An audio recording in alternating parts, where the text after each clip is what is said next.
The sound from hockey rinks and basketball arenas on the weekend as hockey fans and basketball fans booed the American national anthem. On Saturday, U.S. President Donald Trump imposed 25% tariffs on virtually all Canadian goods, due to start on Tuesday, though energy products are getting a lower 10% tariff. When Prime Minister Justin Trudeau made his announcement of how Canada would respond, he was flanked by Minister of Foreign Affairs Mélanie Joly and Dominic LeBlanc, the Minister of Finance and Intergovernmental Affairs. Prime Minister Trudeau spoke with President Trump this morning. We spoke with Dominic LeBlanc before that conversation. The Bank of Montreal says Trump's tariffs hammer will come down hard on the Canadian economy. How bad is this going to be? I think it's going to be very tough. Provincial governments and the Department of Finance have looked at various scenarios. What we don't yet know is how quickly Canadian businesses will be able to respond. Some sectors will be able to respond more easily than others, but I think we shouldn't underestimate, if you take the auto sector, the auto parts sector, for example, in Ontario, or I'm talking to you from Moncton, New Brunswick this morning, people are fishing lobster in the Bay of Fundy now, and 70 or 80% of that catch gets sent to Boston. So you can see the price will go up by 25% tomorrow. So big and small sectors of our economy are going to be hit in a difficult way. Our government, of course, responded with some counter tariff measures that we can escalate over time. We're convinced, Matt, in the end, the Americans will conclude that it's not in their economic interest to continue this kind of back and forth. The Wall Street Journal editorial this morning, I thought, made the case very well, but we're in for buckle up, I think, as your introduction said. We're in for a bit of a ride, but the Canadian government and the provincial governments, I think, will do everything necessary to support the economy and Canadian workers. You looked Donald Trump in the eye at Mar-a-Lago, and there has been endless... That's a pretty pompous way to describe it. I was at a dinner that he hosted. Yeah. Well, you spoke with, or at the very least, you looked at him, and I mean, you spoke with him, and there has been endless kind of shuttle diplomacy back and forth. There have been these videos of what's going on at the border sent down to try to catch his attention as well. Yeah. I just wonder why you think the efforts of Canada failed to persuade him to change his mind. So I've asked myself that question, Matt, and I think my colleagues have as well, because you're right. We made a considerable effort. Premiers made a very considerable effort to speak directly to Americans, American leaders. We think we have a good story to tell on border security, on the increased work that the RCMP and CBSA have done in recent weeks with their American partners.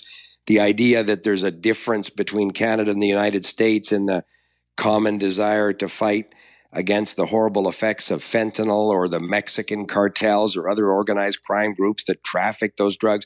There's no daylight between Canada and the United States, in wanting to fight that kind of criminal activity or the horrible effects it has in Canadian and American communities. So you're right. If that was the pretext for these tariffs, we think that argument should be rationally resolved.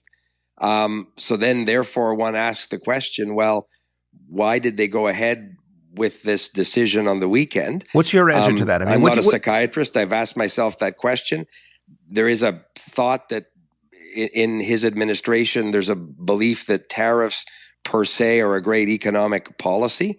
It'll generate revenue for the United States, sure. They're applying them to other countries, China, Mexico. They're threatening to do it with European countries. It's an interesting intellectual conversation or discussion to try and figure out why they're doing this. The focus for us, Matt, has to be, okay, they've done it. What do we need to do to respond to get Canada out from under this circumstance as quickly as possible? And as we go through it, what do we need to do with provinces and territories and other partners to support Canadian businesses? So we're really going to focus on that, but I'm going to go down to Washington and see, for example, the incoming Commerce Secretary, Howard Lutnick. He told me the day after he's confirmed, he'd be happy to spend the morning with me in Washington and go through all of this.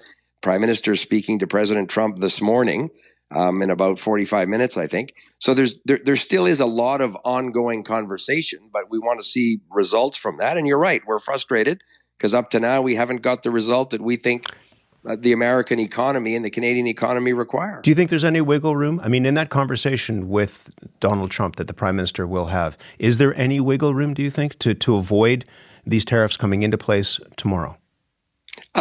We don't think so. As I say, the conversation I think is going to happen shortly.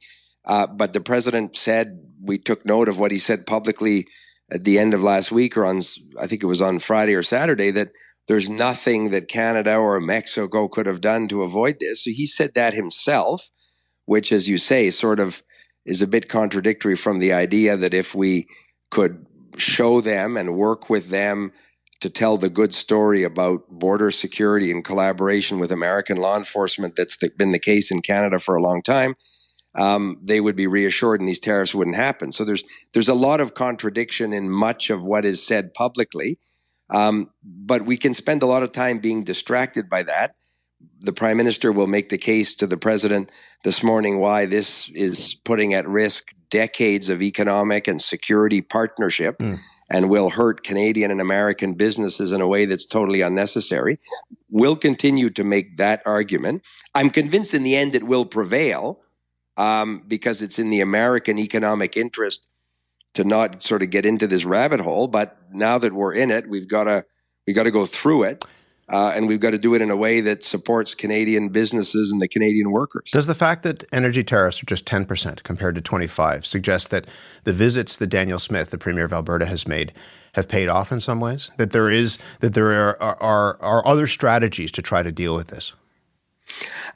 Premier Smith has certainly been advocating for that circumstance herself. Canadian business leaders, I was in Calgary last week, met with Premier Smith, but the CEOs of many of the big energy companies from Alberta. I think it's also a recognition, Matt, that the Americans are dependent on Canada for much of their energy imports, not just oil and gas. That's the obvious one.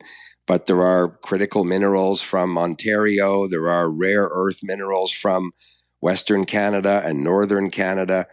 Energy, there's electricity that comes from Ontario and Quebec, but not exclusively Ontario and Quebec.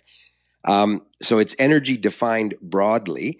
The recognition by the differential, perhaps in the tariffs, tells us that as an input into their own economy, a tariff is in and of itself negative for their economy.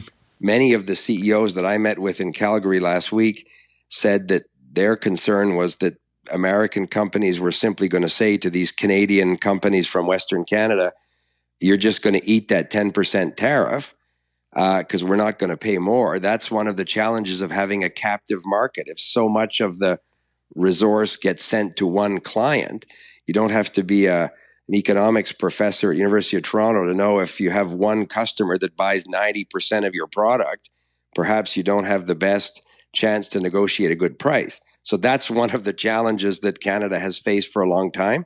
And what the Americans did on the weekend just lays that issue to wide open for Canadians. There are people who are very, very anxious about what the next few days will hold. I heard Flavio Volpe, who represents auto parts manufacturers this morning, saying that he believes that by the end of this week into next week, you will see assembly lines shut down in Canada and in the United States. What is your government going to do to help support Canadians who could be out of work, perhaps even temporarily, by the end of this week?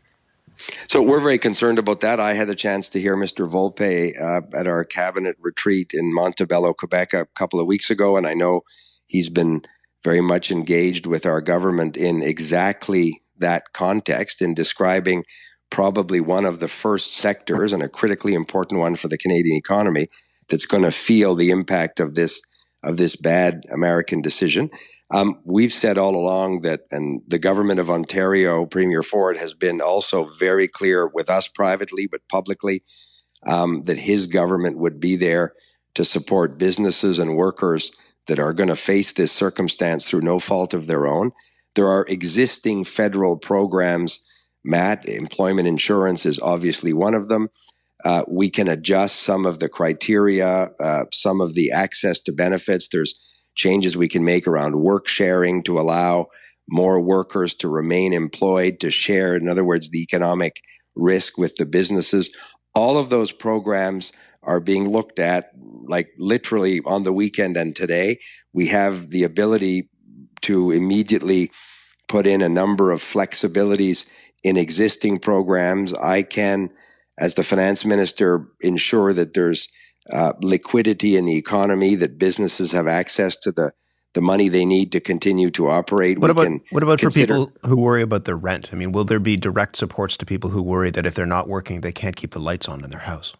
Well, as I say, there are programs that exist now to support those workers, and if we need to have different programs that meet a particular need, we will. So we'll do what is necessary to ensure, to your exact question, that these workers are not, through no fault of their own, in an untenable economic position. So we've said that we'll be there to do what's necessary, and that's the case. The good news is a lot of those programs exist now, and if we have to have different ones in partnership with provinces that will very much want to step up, then we absolutely will do that as well. I know we're short of time. Let me just ask you a couple of things quickly. One is, are you confident that this Team Canada approach is actually paying off, that the country is actually speaking with one voice? Because, as we've heard, there are business leaders, there are chambers of commerce, there are premiers who are saying things that seem to go against the narrative that the federal government is putting out, that seem to be talking in a different way. Are you confident that we're all speaking with the same voice here? I look, in an open democracy, you're never going to have everybody saying the same thing, and different sectors of the economy and different representatives of different groups of workers will feel and see the impact of this differently. So that's not surprising, but the basic premise, will the country remain united in the face of this economic threat? I'm absolutely convinced we will. I was very, very encouraged by the conversation with all 13 premiers we had on Saturday late afternoon. I participated in that call with the Prime Minister. There was very much a desire to maintain a common purpose, and some premiers who perhaps have expressed previously different preferences were very much united in that purpose. So, and came back to New Brunswick from Ottawa yesterday, Matt. People on the airplane between Montreal and Moncton sort of saying, we got to stand up for our country and don't let the Americans push us around. These are just people. There really is a shared, I think, common purpose in the country. But I'm convinced that will endure. Let me just ask you briefly about that. What do you make? I mean, Canadians are angry. You would have heard that on the plane. You would have heard that in Moncton, New Brunswick. What do you make of how Canadians are responding? Not just booing anthems, but I mean, how people are responding in terms of talking about canceling vacations to the States, looking at buy Canadian policies. What do you make of how we as Canadians have responded to this? So it's quite touching, to be honest. It's quite moving to see how people who aren't policymakers or business leaders or representatives of large groups of workers, in their own daily routines and in their own decisions as consumers, are wanting symbolically and substantively to do something to support the common cause. It's that provinces are taking alcohol, spirits, and wine and beer from the United States off the shelves in provincially run liquor commissions. I was at a restaurant in Moncton last night, and the owner told me that he's taken off the menu all of the California wine that would have been available. They're not serving anymore. He's taken it off the shelves in his restaurant in Moncton. There very much is, I think, a grassroots effort to show Americans, but to show one another that we're in this together. And to your point, the workers that Mr. Volpe would represent should be moved that the Premier of Nova Scotia is going to apply a more expensive toll on American license-plated vehicles between New Brunswick and Nova Scotia. Everybody's trying in their small way to say to the Americans, you know what? Decades of friendship and partnership economically and from a security perspective can't be thrown out because a particular president decides, for a reason that's not particularly clear, back to your earlier question, to do this to the Canadian and American economy. A busy day for you. I appreciate you taking some time to talk to us and hope we talk again as this unfolds. In the meantime, Dominic LeBlanc, thank you. It's always a pleasure. Thanks for having me in your program. Dominic LeBlanc is Canada's Minister of Finance and Intergovernmental Affairs. Carlo Dade is Director of Trade and Trade Infrastructure at the Canada West Foundation, also incoming Director, the Centre for Intergovernmental Policy, the School for Public Policy at the University of Calgary.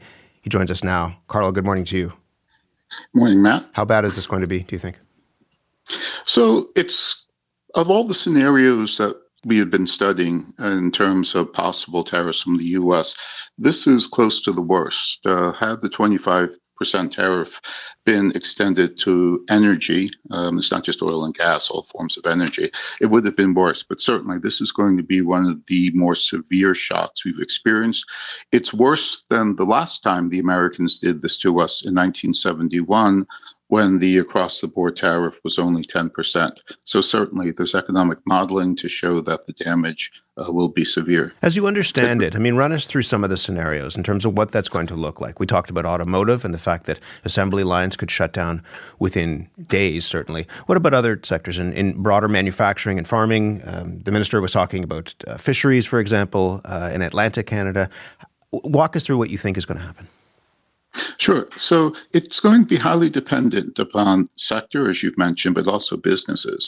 So, for example, if businesses have taken precautions, and unfortunately there's no sign that many Canadian businesses have done this, but for instance, stockpiling goods ahead of the embargo could help to not the embargo of the tariffs, could help delay the onset and give businesses some time to readjust. But in agriculture, certainly, beef.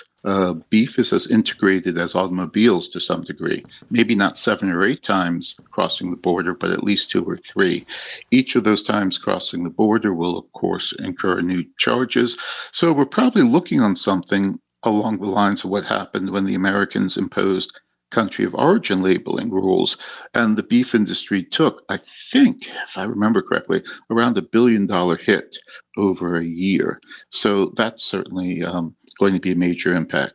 Oil, my colleague at the U of C, Jen Winter, did a modeling exercise, a redone modeling exercise from the last time we had blockages shipping oil to the U.S. And there, I think it's hundreds of thousands of dollars a month that we're projected to lose. So you go sector by sector, the damage certainly is there. And the ability to move to other markets, well, we've got the experience with the blockage of canola in China to show just how difficult it is to move supply and production chains. Canada has announced 2 phases of retaliatory tariffs. There are calls for Canada to hit even harder. Chrystia Freeland, who is hoping to lead the Liberal Party, said that there should be, for example, 100% tariff on Tesla. That if Elon Musk is trying to sell cars in this country as a close advisor to the president, he should feel this. Do you think Canada is doing enough in the face of what was announced by Donald Trump? Yeah, Tesla. Look, there's only so much we can do. Our tariffs are largely symbolic. They're not going to deliver real economic impact or pain to the Americans. Take bourbon. We've announced that we're going to tax or put a tariff on bourbon. Kentucky, thought to be highly important. It's a $9 billion U.S. industry. Canada imports about $30 million. So you go across the board, our ability as a smaller economy to harm an economy as large as the U.S. with a market that is 340 some million consumers is really, really, really limited. So the tariffs are more symbolic. If we were to cut potash, that's the only product we really have on which the Americans are fairly uniquely and highly dependent on Canada. 87%, they import 90% of their potash, 87% comes from Canada. You can't grow corn and other crops without it. But were we to do that, we would essentially be threatening the Americans with starvation. So we've got to be really careful here that we don't invite even greater tariff action or other punitive measures from the Americans. So it's a really difficult balancing act. I have to let you go, but Donald Trump's only been president for 2 weeks. And we've got 250 more to go. Unfortunately, we had time back in March. Had we in March, when he seized the Republican nomination, begun preparing, it was clear that tariffs were coming. You had Oren Cass on the show, and thank you for doing that. That's going to be one of the most consequential conversations we've had. But we would have understood what Dominic LeBlanc still doesn't seem to understand. The tariffs were coming. We're not dealing with the U.S. we think we know. Right. Buckle up, as we said earlier. Carlo, thank you very much. My pleasure. Carlo Dade, Director of Trade and Trade Infrastructure at the Canada West Foundation.